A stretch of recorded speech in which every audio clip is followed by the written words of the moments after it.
we now we now return to our coverage of the 1968 candidates match between Viktor Korchnoi and Mikhail Tal. Um, as we saw, game one was drawn, but Tal missed some winning chances. And of course, in the last video, we had discussed that Tal was basically trying to change his style somewhat, specifically to meet Viktor Korchnoi, and therefore he didn't play his normal aggressive self, and this surprised Korchnoi, who also missed some made some obvious mistakes which he could have lost in games one and three. So um, basically, Tao kind of rocked no positional play, but Tao wasn't basically able to complete the technical tasks that lay ahead of him. So it was kind of like a mixed blessing. He kind of got Korchnoi out of his element, but then he was out of his own element, and the games resulted in draws. Although um, Tao definitely had chances to at least win one of the games. I think I showed in the last video that game one was definitely winning at some point for Tao. All right. And Korchnoi basically speaks about this, and he says this tactic, speaking of Tao switching his opening, um, his style basically for the match. He said this tactic was almost successful. I thought that the new Tao that aimed only for a small opening advantage wasn't dangerous. So basically, Tao kind of rocked him to sleep a little bit, and he kind of underestimated him. So he made some technical mistakes, but fortunately for Korchnoi, Tao was not able to convert. Okay, so game two was a draw. Korchnoi with the white pieces, he played this, Catalan. And you could see by the position, the type of positions Tao was going into. It's symmetrical, pretty dry positions. So now we move on. Game three, Tao again with the white pieces, still playing d4, and again we see Tao playing, in this uncharacteristic style, and Korchnoi just equalizing quite comfortably here. All right. So finally, we get to game four. In game four, Korchnoi said that Tao had finally understood that it's impossible to beat him with just positional play. He lost a fight in the opening, not getting any tactical opportunities in return. And as you were able to see those games, those brief, I went over the games real briefly. And basically, it would dry positions. Tao wasn't getting anything, Korchnoi was just equalizing. And so, basically, Tao started having, second thoughts, basically, about playing this way. So here we are in game four. This is a turning point in the match. Korchnoi is white, Tal is black. So English, how we get transpositioned into a Nimzo Indian. And we see here that Tal's willing the black pieces except the isolated pawn, of course. This was all well known at the time. D takes c5, knight bd7, queen c2, knight takes e5. So of course this is a little bit more in Tao style, creating some like imbalances in the position, and opting for piece activity over, just a solid static position. Bishop takes h7, knight takes h7, and now a3. That's what this combination is based on, the fact that after knight c5, the bishop on b4 is trapped. So a3, knight a6, a takes, knight takes b4. Again, you see this position is more unbalanced than the other positions that we saw. Queen b3, knight g5, knight takes, queen takes, bishop d2. So white is definitely better here. There's no doubt about that. Okay, black has like pawn weaknesses. Okay, like all over the queen side, right? And his king side is missing a pawn. All right. However, this is more comfortable for Tal to play. So sometimes you got to do basically what you do. It's hard to try to change. Like they say, you can't teach an old dog new tricks. It's hard for Tal to avoid these type of skirmishes and positions. So Korchnoi is playing brilliantly right now.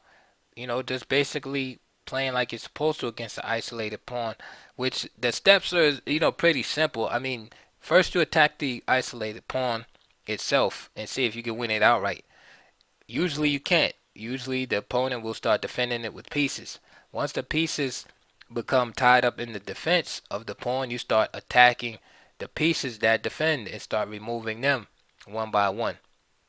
And once you remove them, then you return to attacking the pawn again. And then usually finally there's only the king usually can protect, and while the king's protecting that pawn, you switch your attack to another object, because usually you need two weaknesses to win. And that's the basic formula. And here you can see that the D pawn is weak and the A pawn is weak. So queen b5 makes a lot of sense strategically, because the queen is right in the center of black's weaknesses, which consist of the D pawn, the A pawn, and B pawn for that matter. All right. So rook d6, and now Korchnoi takes a pawn. Now Korchnoi kind of criticized himself for taking this pawn, and said that he should have probably just played knight f4. It's a more positional move. But actually, there was nothing wrong with him taking the pawn. Knight f4 is also a good move too, and gives white a nice advantage. But Korchnoi said this was one of his weaknesses, and Tal said it too, that just grabbing any kind of pawn. The quote from Tal is, "A pawn of any quality," in quotes. Like basically, it can be a poison pawn or whatever. Like if it's a pawn available, Korchnoi is gonna grab it. So, but Korchnoi was hard on himself for this move, but it was okay because he felt it allowed Tal again, some type of initiative. So rook g6, knight g3. Now knight f4 was also possible here. It's probably the better move. But knight g3, d4, queen takes, and rook takes, and now we see this double attack on the bishop on a5. Now here was a mistake. Now Korchnoi didn't mention this, but this is a mistake he made with the white pieces. He played bishop b6, and you'll see why in a second. The better move here is bishop d2. Now I'll explain that in a second. Now after bishop b6, black, who was worse for a long time, now can draw. So Tal played rook takes a1, rook takes a1, and then here is a critical move. Tal played d3, which is understandable just looking at the position. You're trying to liquidate your weaknesses, right? So you don't want an isolated pawn just sitting in the middle of the board, Again, this is like that programming that goes through your head. You're saying, okay, I got this isolated pawn. Now I got a chance to get rid of it. Tal plays d takes e3, which is actually a losing move. Because after rook a8, look at the situation of the bishop on c8.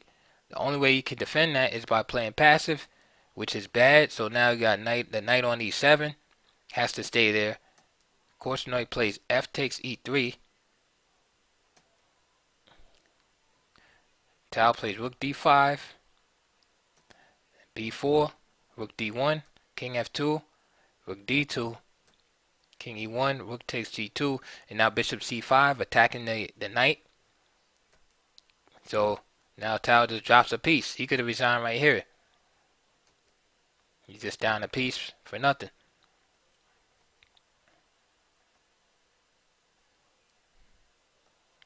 And after f6 and then king c5, Tal just resigned. Okay, he just lost a piece, and that's because of this move d takes e3 here, allowing rook a8.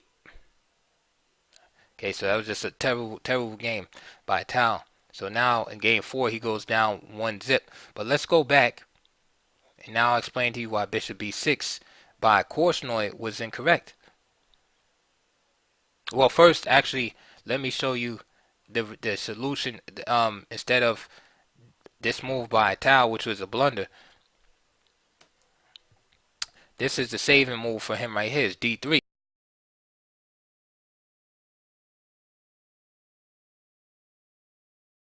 right? Threatening the queen.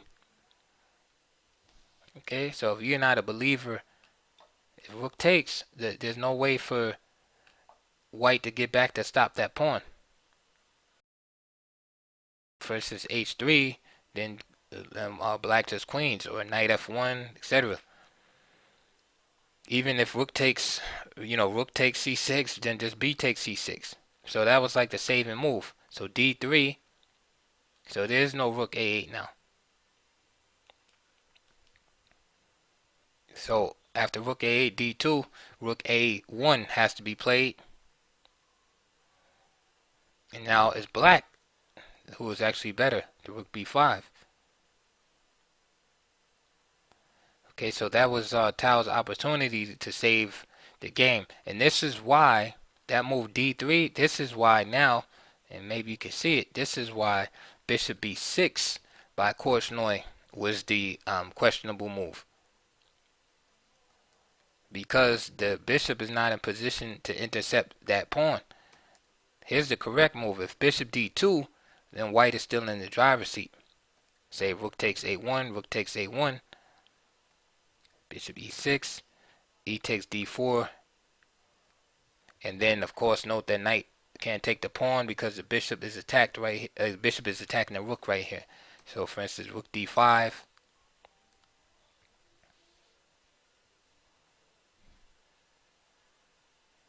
and let's just say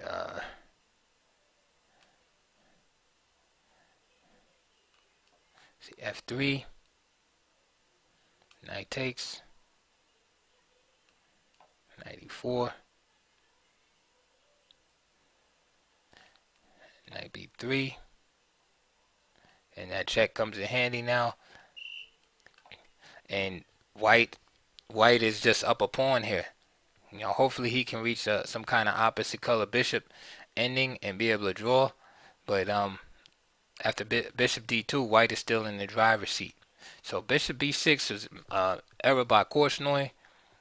But a couple of moves later, Tal gave it right back with D takes E3, and subsequently lost the game. So we can see that basically after game 4, Tal is still kind of like in that stage where he's not sure how he's gonna play. He's trying to play this new style, and so now he suffered his first loss now, and plus the general play through the first several games, as I've shown, has been shaky on both sides.